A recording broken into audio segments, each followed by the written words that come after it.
Bonjour, alors je suis Julien Didier, président et cofondateur de D&D, une agence de conseil et de delivery. On accompagne les clients dans toute la partie réflexion, cadrage de leurs besoins et la partie réalisation. Donc on fait le design, l'accompagnement technique, la mise en place, la configuration et bien sûr tout l'accompagnement post-mise en ligne autour des principales solutions du marché. Problématique qui impacte le plus mes clients aujourd'hui, c'est d'être en avance de phase sur les sujets de LLM et de visibilité sur les principaux LLM du marché. Notamment, on parle de Géo, de GXO. C'est vrai qu'ils sont très attentifs à être référencés, d'être visibles sur justement ces nouveaux canaux. Et aujourd'hui, les autres sujets que l'on voit principalement, ça va être les problèmes d'omnicanalité.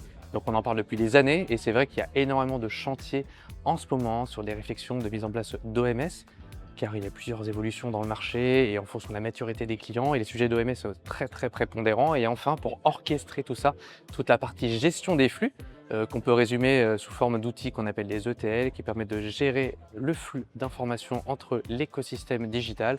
Et je pense que c'est les principaux sujets qu'on a vus cette année. Typiquement, on a une approche conseil orienté delivery, donc dès lors qu'il y a une problématique, on vient l'étudier avec eux, donc comprendre comment fonctionne l'organisation, voir quels sont leurs principaux pains. Donc on vient faire des ateliers au quotidien avec les équipes pour comprendre quelles sont les problématiques qu'elles rencontrent, la manière d'optimiser leur travail, de pouvoir gagner en efficience. Et on vient cadrer tout ça sous forme d'une expression de besoin. On les accompagne sur les principales solutions du marché en parlant des points positifs et négatifs de certaines solutions, tout simplement pour pouvoir leur apporter la meilleure réponse possible que l'on peut mettre en œuvre pour eux par la suite.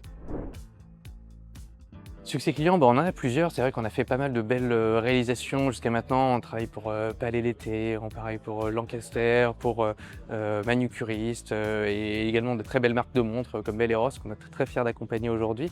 Et l'objectif, c'était de pouvoir les accompagner sur tous leurs projets de transformation digitale et e-commerce. Et ouais, les derniers beaux succès, c'est notamment l'atelier qu'on a eu hier, lors duquel on a parlé du projet de la Maison Richard.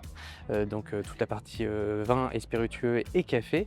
Très beau succès, car il y a un vrai sujet B2B pour cette entreprise qui est plus que centenaire, pour lequel on les a accompagnés dans leur transformation digitale. Ils partaient d'un petit peu loin et aujourd'hui très fiers de pouvoir les accompagner, car on a fait un travail extraordinaire avec Pierre-Alexandre Florent notamment, qui a pris la parole avec moi dans le cadre du salon One Monaco.